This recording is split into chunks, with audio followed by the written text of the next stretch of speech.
তো এই চুক্তি যখন বাস্তবায়িত হওয়ার পথে তখন আমেরিকার ঘুম হারাম হয়ে গেল। এবং আমেরিকার ঘুম হারাম হয়ে গেল বলার চেয়ে এভাবে বললে ভালো হয় যে ভারত আমেরিকাকে ফুসলিয়ে ফাসলিয়ে আমেরিকার ঘুম হারাম করে দিল।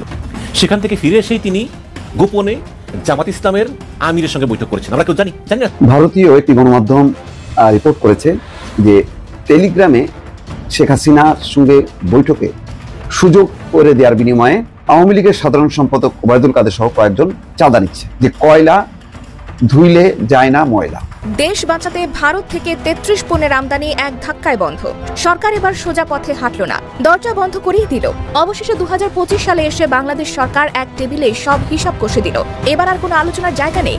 ভারত থেকে এক ধাক্কায় ৩৩টি পণ্যের আমদানি বন্ধ ঘোষণা করা হয়েছে।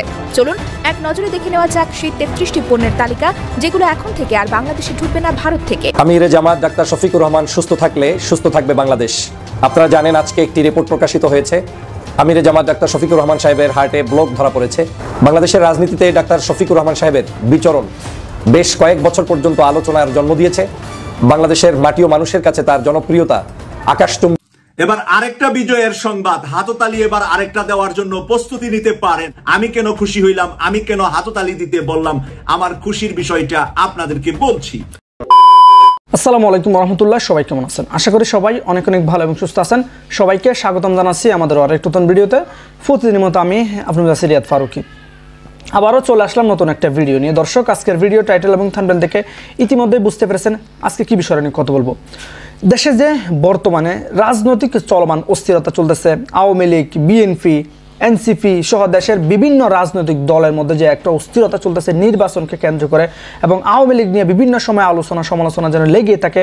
কিছু ঘটলে আওয়ামী লীগের নাম দিয়ে দেওয়া হচ্ছে, সেটা আওয়ামী লীগের দূষর। বিভিন্নভাবে যখন রাজনৈতিক অস্থিরতা চলতেছে, তারই ধারাবাহিকতায় আজকের ভিডিওটা আমরা আপনাদের মাঝে তুলে ধরার চেষ্টা করেছি। ইতিমধ্যে আপনারা সবাই ভিডিওর শুরুতে বেশ কিছু অংশ বিশেষ দেখেছেন, যে অংশ বিশেষগুলো দেখে বুঝতে পেরেছেন আজকের ভিডিওটা কতটা গুরুত্বপূর্ণ হতে চলেছে। আজকের ভিডিওটা আমরা খুবই সুন্দরভাবে সাজিয়েছি দেশে যে বর্তমান চলমান পরিস্থিতি চলতেছে তারই ধারাবাহিকতায়। আজকের ভিডিওটা অনেক অনেক গুরুত্বপূর্ণ, তাই সবাইকে আমি অনুরোধ করবো এক মুহূর্ত না টেনে সবাই ভিডিওটি ধৈর্য সহকারে দেখে আপনার মূল্যবান মতামত কমেন্টে জানাবেন। দর্শক, আর বেশি কথা না বাড়িয়ে আমরা ভিডিওর বাকি অংশগুলো একটু ধারাবাহিকভাবে একটু দেখে আসবো। তার আগে আমাদের ছোট্ট একটি অনুরোধ জানিয়ে রাখতে চাই, যারা ফারুকি অনলাইন ইউটিউব চ্যানেলটিতে এখনো নতুন আছেন, প্লিজ দয়া করে আমাদের চ্যানেল সাবস্ক্রাইব করে সাথে থাকবেন। যারা তেমন সাবস্ক্রাইব করছেন তাদেরকে অসংখ্য ধন্যবাদ। দর্শক, আর বেশি কথা না বাড়িয়ে ধারাবাহিকভাবে ভিডিওর বাকি অংশগুলো আমরা দেখি। গণমাধ্যম রিপোর্ট করেছে যে টেলিগ্রামে শেখ হাসিনার সঙ্গে বৈঠকে সুযোগ করে দেওয়ার বিনিময়ে আওয়ামী লীগের সাধারণ সম্পাদক ওবায়দুল কাদের সহ কয়েকজন চাঁদা নিচ্ছে। প্রতিদিন রাত ৯টা থেকে গভীর রাত পর্যন্ত টেলিগ্রাম বিভিন্ন গ্রুপ আছে, সেই গ্রুপে ৩০ থেকে ৪০ হাজার মানুষ নানাভাবে যুক্ত হয়েছে। ওই টেলিগ্রামে কে সুযোগ পাবে না পাবে সেটাও নির্ধারিত হচ্ছে অর্থের বিনিময়ে। আসলে দেখেন, ওই যে আমি বলছি যে কয়লা ধুইলে যায় না ময়লা, তো এই ওবায়দুল কাদের এবং তার গংরা গত ১৫ বছরে মানে টাকা পয়সা চুরি, ছেঁচড়ামি, অর্থ পাচার, ঘুষ, দুর্নীতি করতে করতে তাদের এত মুখ হা হয়েছে যে ওরা এখন পাড়ায় থেকেও সেখানেও সেটা না করতে পারলে তাদের শান্তি নেই। অর্থাৎ এটা একটা অভ্যাসে পরিণত হয়েছে। চোরের দেখবেন তাদের শান্তি হয় না যদি চুরি করতে না পারে। তো এখন এদের অবস্থা হয়েছে তাই। শেখ হাসিনার সঙ্গে যুক্ত হবে, তার বিনিময়ে পয়সা নিচ্ছে। অথচ দলের নেতা কর্মীরা কি একটা অসহায় অবস্থায় দৌড়ের উপরে আছে। বাংলাদেশে তারা নানা প্রান্তে সংগঠিত হচ্ছে, চেষ্টা করছে, কিন্তু আবার যে কোনো সময় তারা অ্যারেস্ট হবে সেই ভয়ও পাচ্ছে। এই অবস্থার মধ্যে যারা বিদেশে বসে আছে তারা বসে বসে চাঁদাবাজি করতেছে। এখন তারা মনে করতেছে দল হয়তো ১-২ বছরের মাথায় ক্ষমতায় আসবে, সুতরাং এখন থেকে যদি আমি বিনিয়োগ করতে থাকি তাহলে হয়তো আমি দুঃসময় আমি ছিলাম, এই কথা বলে আমি আবার শপথে আসবো, আবার সেই লুটপাটের শরিক হতে পারবো। নানা রকম টেলিগ্রাম গ্রুপ করেছেন এবং এখন ওইটার সুযোগে মানে তুমি পার্টিসিপেট করতে পারবা, আগে টাকা পাঠাও। এই হলো অবস্থা তাদের। দর্শক, এই দলের কপালে যে আরো কি আছে সেটা নিশ্চয়ই দেখা যাবে ভবিষ্যতে। এই বাংলাদেশ নিয়ে চীন এবং আমেরিকা এই বাংলাদেশে আধিপত্য বিস্তারের জন্য মানে কি রকম যে করতেছে, আমরা যদি খুব সাম্প্রতিক সময় ধরি, সাম্প্রতিক সময়ে একটা কাজ করলো যে চীন একটা জোট গঠন করবে, সেই জোটে বাংলাদেশ এবং পাকিস্তান যোগ দিবে। চীনা জোটে বাংলাদেশ পাকিস্তান যোগ দিবে এবং এই তিনটা দেশকে নিয়ে একটা অর্থনৈতিক এবং প্রতিরক্ষা চুক্তি সম্পাদিত হবে, যেখানে চীন এই দুইটা দেশকে পারস্পরিকভাবে অস্ত্র দিয়ে প্রতিরক্ষা ব্যবস্থা দিয়ে সহযোগিতা করবে এবং এই দুইটা দেশ যদি কোনো শত্রু দ্বারা আক্রান্ত হয় তাহলে চীন তাদেরকে রক্ষা করবে, পাশাপাশি অর্থনৈতিক সুবিধা দিবে এবং পাকিস্তান ও বাংলাদেশকে অস্ত্র দিয়ে সহায়তা করবে, বাংলাদেশও পাকিস্তানকে আবার বিভিন্নভাবে অর্থনৈতিকভাবে সহায়তা করবে, চীন আবার সবাইকে সহযোগিতা করবে। তো এই চুক্তি যখন বাস্তবায়িত হওয়ার পথে তখন আমেরিকার ঘুম হারাম হয়ে গেল। এবং আমেরিকার ঘুম হারাম হয়ে গেল বলার চেয়ে এভাবে বললে ভালো হয় যে ভারত আমেরিকাকে ফুসলিয়ে ফাসলিয়ে আমেরিকার ঘুম হারাম করে দিল।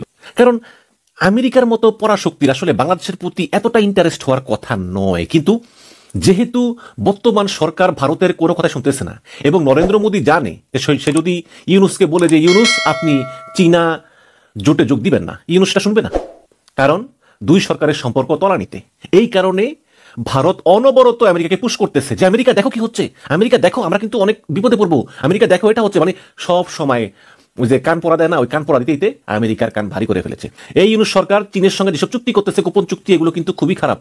এখানে পাকিস্তান, চীন আমাদের শত্রু, সেই সঙ্গে বাংলাদেশ যোগ দিচ্ছে। সুতরাং তোমরা আমেরিকা কিন্তু ঠেকাও, তোমরা আমেরিকা এই ইউনুসকে ঠেকাও। তখনই এই আমেরিকার স্টেট ডিপার্টমেন্ট থেকে ইনস্ট্রাক্টেড হয়ে এই মার্কিন রাষ্ট্রদূত ট্রেসিয়ান জ্যাকবসন তিনি চেষ্টা করছেন যেভাবেই হোক এই বাংলাদেশ থেকে চীনের ফুটপ্রিন্ট আমি একদম শেষ করে দেব। তো তিনি তারেক রহমানের সঙ্গে বৈঠক করেছেন, তিনি জামাতের আমিরের সঙ্গে বৈঠক করছেন এবং আপনারা সম্প্রতি জানেন যে বিএনপির লোকজন, জামাতের লোকজন তারা খুব ঘন ঘন চীন সফর করতেছে। তো চীনের রাষ্ট্রদূতকে ওদিন সাংবাদিক জিজ্ঞেস করছে যে এই যে আপনারা বিএনপিকে দাওয়াত দেন, জামাতকে দাওয়াত দেন, চীন সফর করতে নিয়ে যান, এটা তো আমরা গত 15 বছরে দেখিনি, আওয়ামী লীগের আমরা দাওয়াত দেন নাই কেন? তখন চীনের রাষ্ট্রদূত ইয়াওয়েন বললেন যে আওয়ামী লীগের সময় আমাদেরকে এই বিএনপি এবং জামাতের সঙ্গে যোগাযোগের জন্য নিষেধ করে দেওয়া হয়েছিল, এই জন্য আমরা যোগাযোগ করতে পারিনি। যদিও এটা হয়তো গোপনে যোগাযোগ ছিল আমি জানি না, কিন্তু যোগাযোগ করা উচিত ছিল। আসলে চীন গণতন্ত্রের দ্বারা ধারে না, কোন দেশে গণতন্ত্র আছে না নাই এগুলো নিয়ে চীনের কোনো মাথা ব্যথাই নেই। চীন চায় অর্থনৈতিক স্বার্থ ইত্যাদি। যদিও এটাও সত্য যে হাসিনার এই 15 বছর ক্ষমতায় টিকে থাকার প্রধান কুশীলবই হচ্ছে ভারত, চীন না। যদিও চীন চুপচাপ ছিল, চীন হ্যাঁ বলে নাই, নাও বলে নাই, চীন তার মতো কাজ করে গিয়েছে।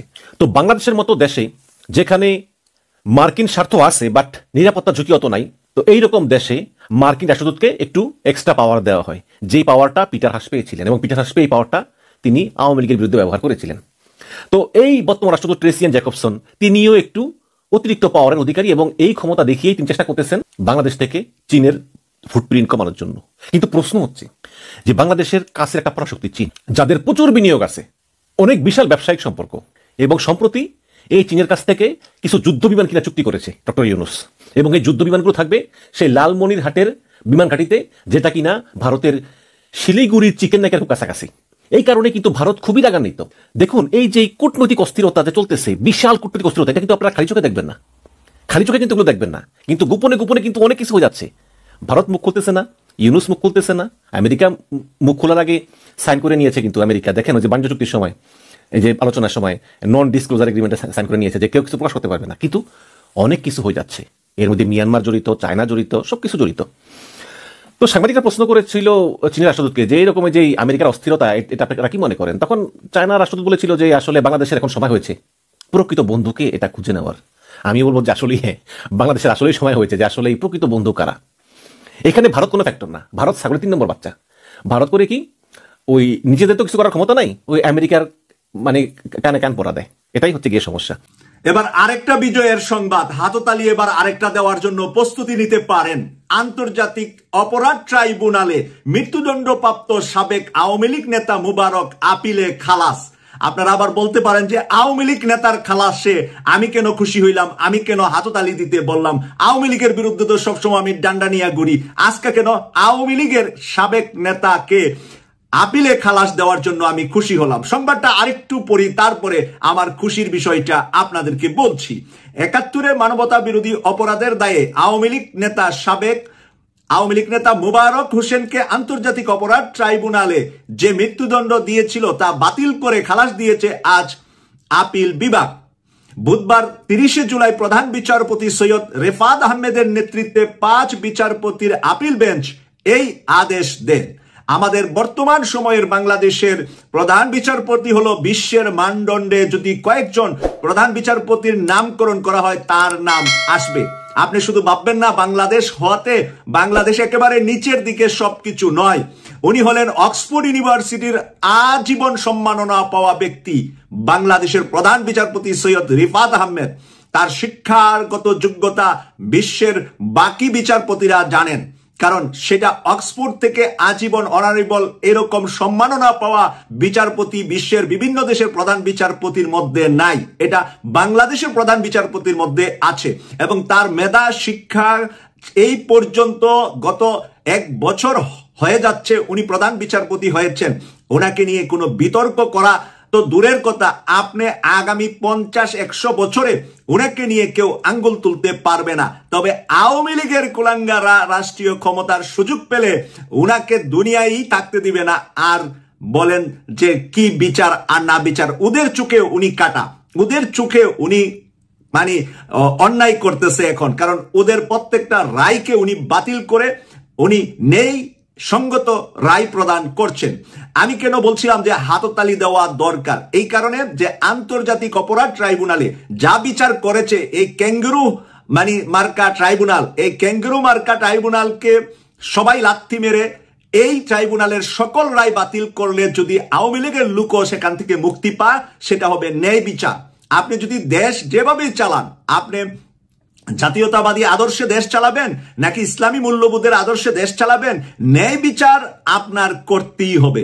ন্যায় বিচারের পক্ষে যদি আওয়ামী লীগের কোনো নেতা বেঁচে যায়, আওয়ামী লীগের কোনো নেতা অপরাধ করে নাই কিন্তু আপনি অন্যায়ভাবে তাকে অপরাধী বানাবেন, শাস্তি দিবেন, এটা আবার কিন্তু আপনার ঘাড়ে ফেরত আসবে। যে কোনো সময় পৃথিবীতে অপরাধ একজনে করলে আর তার শাস্তি তার উপরে আসে, নতুবা তার ছেলে মেয়ের উপরে আসে, নতুবা তার বংশধরের উপরে আসে।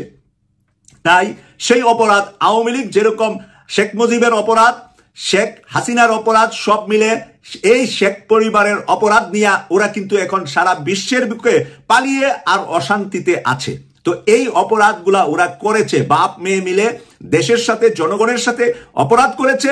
বাপে করেছে 10 গুণ আর মেয়ে করেছে 1000 গুণ, এই হলো ডিফারেন্স।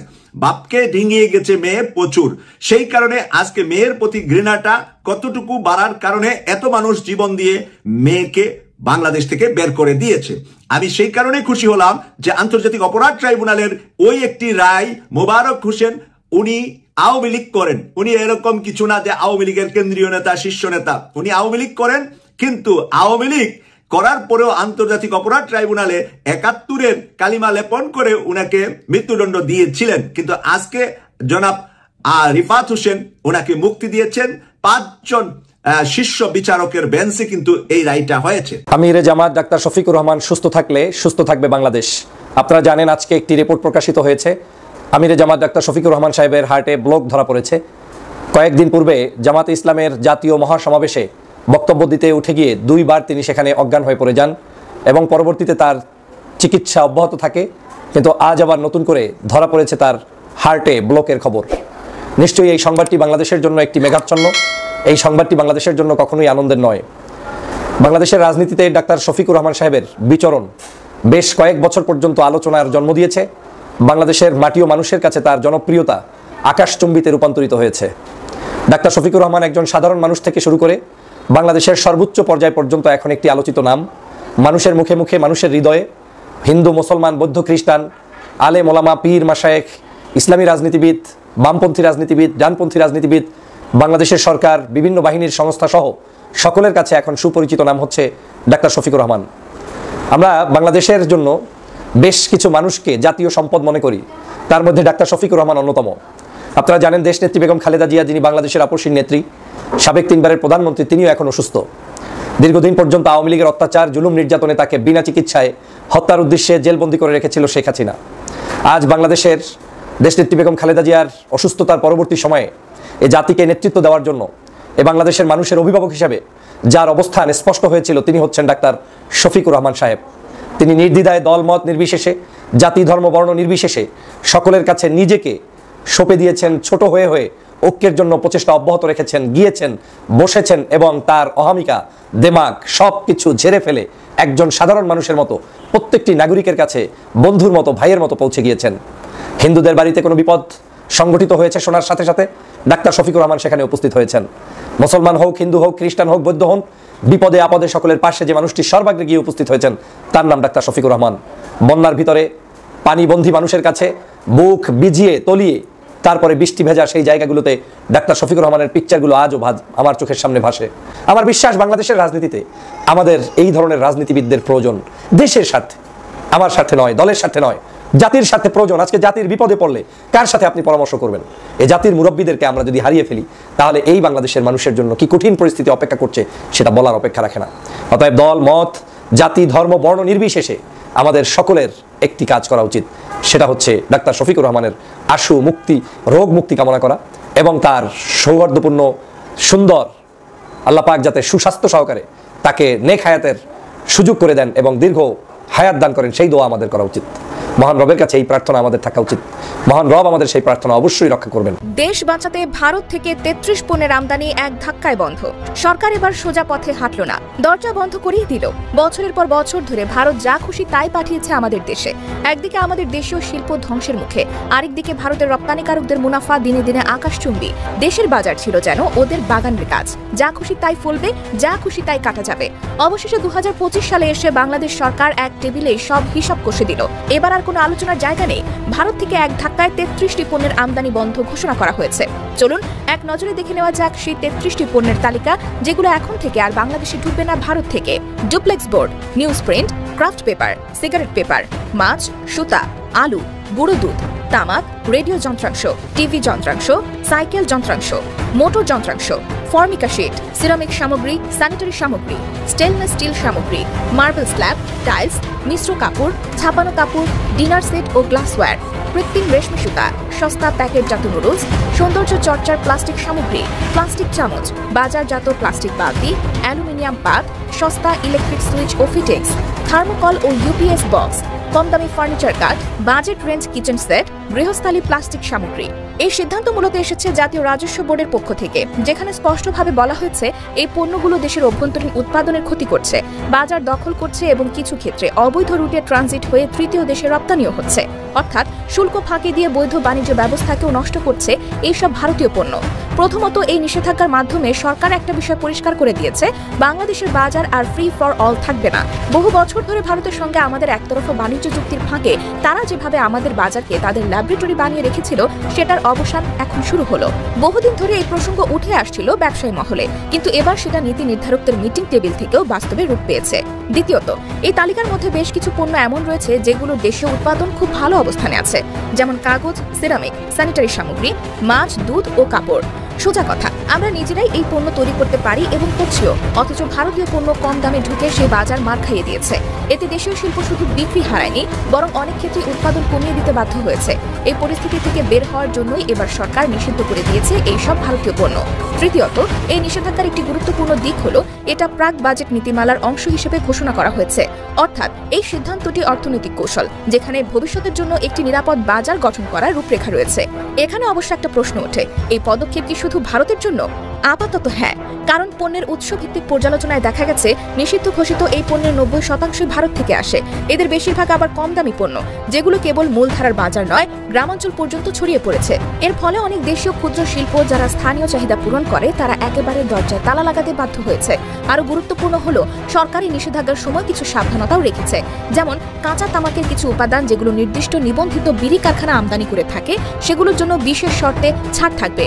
অর্থাৎ যেখানে সত্যিকার প্রয়োজন সেখানকার ব্যতিক্রম অনুমোদন থাকছে।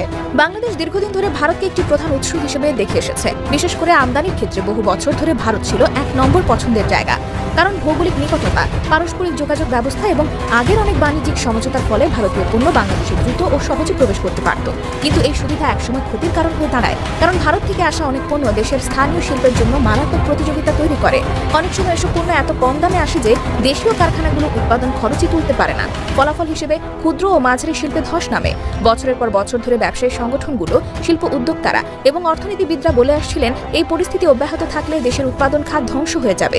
বিশেষ করে যেসব পণ্য বাংলাদেশ নিজেই উৎপাদন করতে পারে, সেগুলোর ক্ষেত্রেই সবচেয়ে বেশি চাপ পড়েছে, যেমন প্যাকেজিং কাগজ, সিরামিক টাইলস, স্যানিটারি ফিটিংস, গুঁড়ো দুধ, মাছ, কাপড় বা গৃহস্থালী প্লাস্টিক পণ্য, এই সব কিছুর স্থানীয় উৎপাদন ক্ষমতা থাকলেও ভারত থেকে এত কম দামে ঢুকতো যে স্থানীয় কারখানাগুলো টিকতেই পারত না। এই বাস্তবতা বিবেচনায় নিয়ে সরকার প্রথমে পণ্যের তথ্য বিশ্লেষণ করে। দেখা যায় ভারতের সঙ্গে বাংলাদেশের বাণিজ্য ঘাটতি ক্রমাগত বাড়ছে। অর্থাৎ ভারত বাংলাদেশে প্রচুর পণ্য রপ্তানি করছে, কিন্তু বাংলাদেশ সেদেশে খুব পরিমাণে পণ্য রপ্তানি করতে পারছে না। আবার যেসব পণ্য রপ্তানি হয় সেগুলো নানা বিধিনিষেধ, কোটা বা মান সংক্রান্ত বাধা জারি থাকে। এই একতরফা অবস্থার মধ্যে সরকার সিদ্ধান্ত নেয় যেসব পণ্যের দেশীয় উৎপাদন শক্তিশালী সেগুলো ভারত থেকে আমদানি বন্ধ করতে হবে। প্রিয় দর্শক, এই বিষয়টাকে আপনারা কিভাবে দেখতেছেন অবশ্যই কমেন্ট করে জানাবেন। এতক্ষণ যারা সাথে ছিলেন শেষ পর্যন্ত দেখেছেন তাদেরকে অসংখ্য ধন্যবাদ জানিয়ে এখানে শেষ করবো আজকের ভিডিওটি। ভালো থাকবেন, সুস্থ থাকবেন, চ্যানেল নতুন থাকবেন সাবস্ক্রাইব করে সাথে দেখবেন। ধন্যবাদ সবাইকে, আল্লাহ হাফেজ।